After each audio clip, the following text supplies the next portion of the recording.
Welcome to our channel, ladies and gentlemen. Thank you very much for your continued support. Ladies and gentlemen, the events that took place in June last year left an indelible mark in William Ruto's political life. He has never seen something of that kind when Gen Zs led a protest against the Finance Bill 2024. These events are closely linked to the International Court, ICC, and many believe that one day William Ruto will be called upon to answer the charges because, as the commander-in-chief, his policemen meted atrocities and extrajudicial killings against the youths of the country. And the ghost of the events still pursue Ruto to date. That ghost has just refused to let William Ruto go. It continues to pursue Ruto.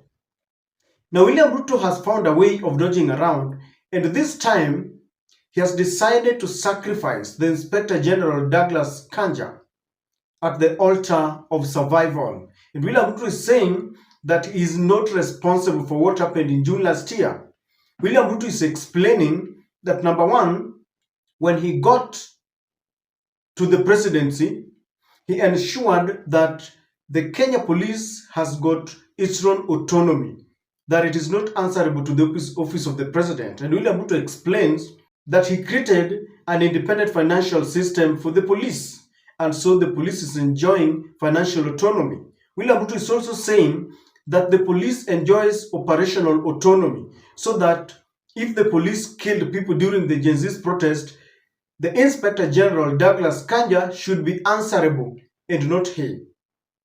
I listened to William Samoei Ruto and I thought Douglas Kanja must be very careful, because one day when people shall be called to carry their own cross, he will not tell the courts that he was acting on behalf of William Ruto, or rather he was obeying orders from the commander-in-chief, because William Ruto has made it very clear that indeed Douglas Kanja is enjoying operational independence, that he can wake up and order the police to kill even without consulting the president. Hello, I'm Eva Eronen from YLA Finnish Broadcasting Company. According to rights groups, dozens of people were killed during last year's protest, and also there have been enforced disappearances and many are still missing. Your Excellency, President William Ruto, what is the Kenyan government doing to ensure such violations will not happen again? Thank you very much for asking that question. I know that it will be a subject of discussion between my guests here with members of the civil society and other members of the Kenyan society. The statistics are arguable this way or the other way, but that does not take away from the issues that have been raised around what happened on the dates you have mentioned. There are three things that I can speak to it. Number one is that there is an accountability mechanism to make sure that that situation is attended to, and a proper accountability mechanism is put in place. That's number one. Number two is the fact that I undertook to the country that, being a democracy, and robustly so, that Kenyans must not, as has happened in the past, where Kenyans disappeared and their bodies were found in all manner of places, that will not happen under my administration. And all the people who disappeared or who were abducted in what you said, all of them have been brought back to their families and to their homes. And I have given clarity and firm instructions that nothing of that kind of nature will happen again, and that it was my commitment as I became president that extrajudicial disappearances of Kenyans will not be part of what we are doing as a nation. Additionally, we have taken proactive steps. My first assignment when I became president was to extend the independence of our investigative agencies, including the police, give them financial autonomy, give them operational autonomy that is guaranteed in the Constitution. And we have since transferred the budget from the Office of the President for the police to the Police Service Commission, and the Inspector General of the Police is now solely responsible for matters operation, for matters finances, and that my office has now nothing to do with the operations, the financing of police activities, to give them independence. Secondly is to enhance the independence of the judiciary by making sure that we expand the budget for the judiciary, make sure that whatever other interventions that are necessary to make sure that our judiciary is independent and can function at an optimal level. Remember, this question was coming barely some few weeks after BBC exposed how the Kenya police and the respected Kenyan military were involved in the killing of youths within the presence of parliament. One funny thing this time round, William Ruto did not deny that youths were killed. Neither did he deny that the police carried out these atrocities. Rather, he was saying that everyone should carry their own cross. Ladies and gentlemen, just a few months ago, the former Deputy President, Rigathi Gachagua, warned the current Inspector General that he was being used and one day he will be sacrificed. And he told Douglas Kanja to be very careful, because once you have been used, you'll be dumped and you'll carry your own cross. And it is now coming to pass. Kitengo imekuwa pale, a special unit outside the command of the Inspector General. Kazi yao ni kushika vijana, kuteka hao nyara. Abductions are being done by police. Police are supposed to protect life and property, not to turn against citizens. Sasa nimeona Inspector General Police ameitwa pale kotini aende aeleze, amekataa kufika. Na hata akifika anasema hajui ati si polisi wanafanya hii kazi. Sisi nauliza kama wewe hujui na ndio Inspector General Police who is supposed to protect the lives of the people of Kenya, then you have no business being in office. Si ndio? Kama bwana Kanja unasema polisi are not the ones doing the abductions, and you don't seem to know who is doing it, and you are not able to stop it, you have no business being the Inspector General of Police. Na mimi nikushauri wewe, kwa sababu ni mtu ya nyumbani, wewe bwana Kanja unatumika vibaya. Your predecessor Japheth Kome, mtoto wetu kutoka pale Meru, alitumiwa vibaya wakati ya Gen Z. Akatumia nguvu kuua watoto, kelele ilipozidi akakuwa sacrifice. Akaitwa na rais, akaambiwa jiuzuru, akajiuzuru, akaenda nyumbani. Bwana Douglas Kanja, you are being set for the same. What will happen? Na mtaniambia. Wewe utaambiwa useme hakuna abductions, hakuna nini ifanyike, kelele ikiwa mingi vile iko, utaitwa uambiwe andika barua uende wapi? It is up to you now to be a man and speak out. These abductions are being done outside the police command. Na mimi nimesema juzi iko mtu. William Ruto simply means that if one day people will be called to explain what happened during June, William Ruto will simply say, ask the person who is responsible for the operations of the police. As the president, I have given them their own independence, their own autonomy. And therefore, I'm not responsible for what happened. I'm not responsible for the police who killed who, for the police who killed an innocent person. Ask the Inspector General. And that is in the Constitution and the policy, because it was signed. But ladies and gentlemen, I want us to try and interrogate what William Ruto was saying. Number one, William Ruto was saying that he's put in place mechanisms to ensure that this issue is attended to. The question is how? And I want to strongly believe that William Ruto was referring to the Independent Police Oversight Authority, that is the IPOA. This body that is being led by the former IEBC chair, Issa Hassan, taking our money for nothing. That body is not helping us. It is the body that is supposed to help unearth the atrocities and the extrajudicial killings by the police. But can they work independently? They cannot. Once you are part of the problem, Issa Hassan was part of the problem. He was the chairman of the IEBC. And he has been appointed by who? By the president. Accusing fingers are being appointed to who? To the president himself.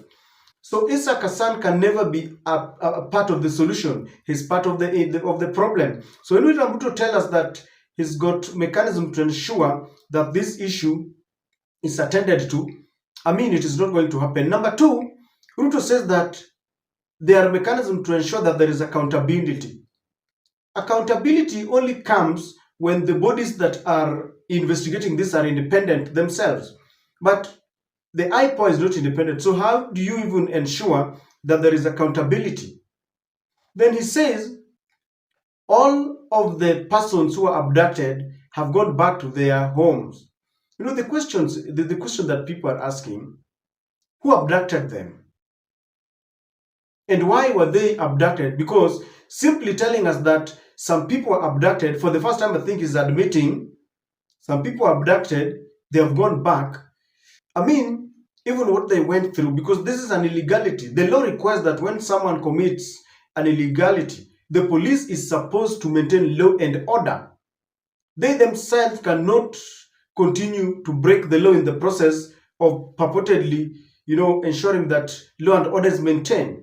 So who exactly abducted these people? Why were they abducted? Because that will now bring us to the accountability. And not just that one, justice.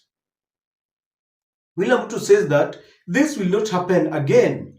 Why did it happen? Because he assured Kenyans that under his watch, under his administration, this will not happen. In fact, he had accused the former regime, of which he was part and parcel, of committing such atrocities that people were being killed.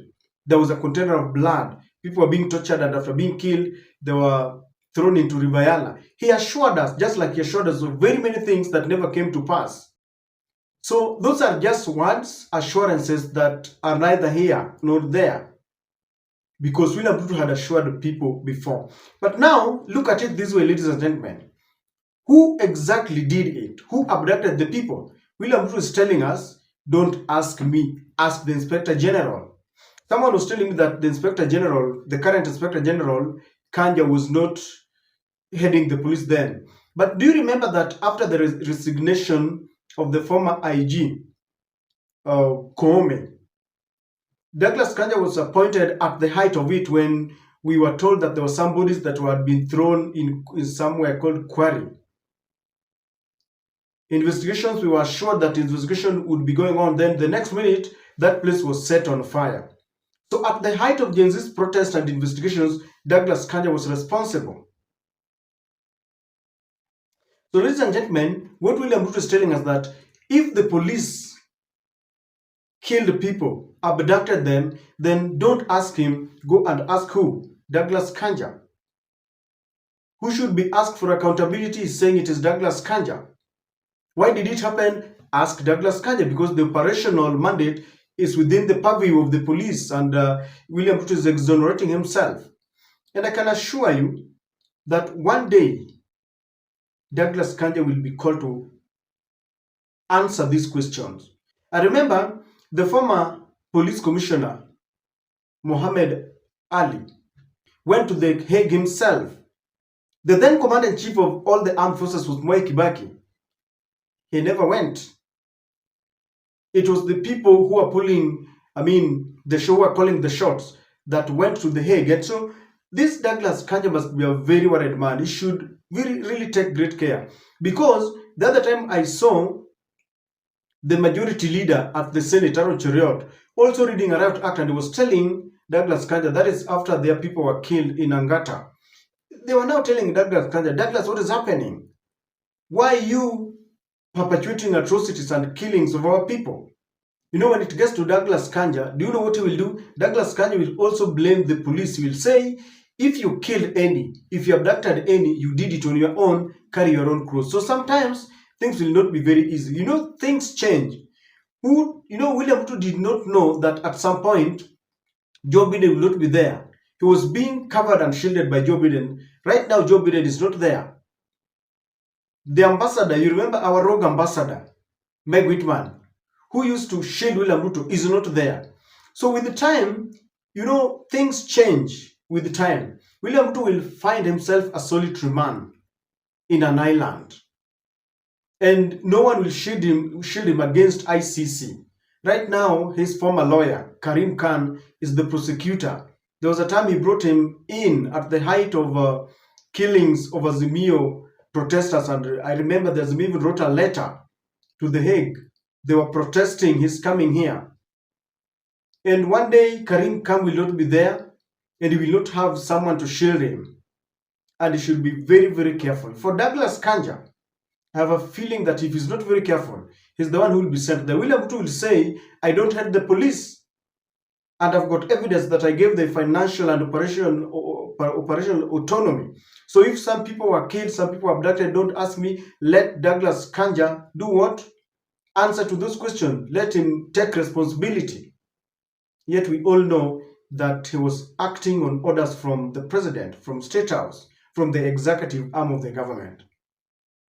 Gachagua warned the Inspector General that there could be a possibility that these policemen who are committing these atrocities are under the command of someone. The command chain bypasses the IG himself.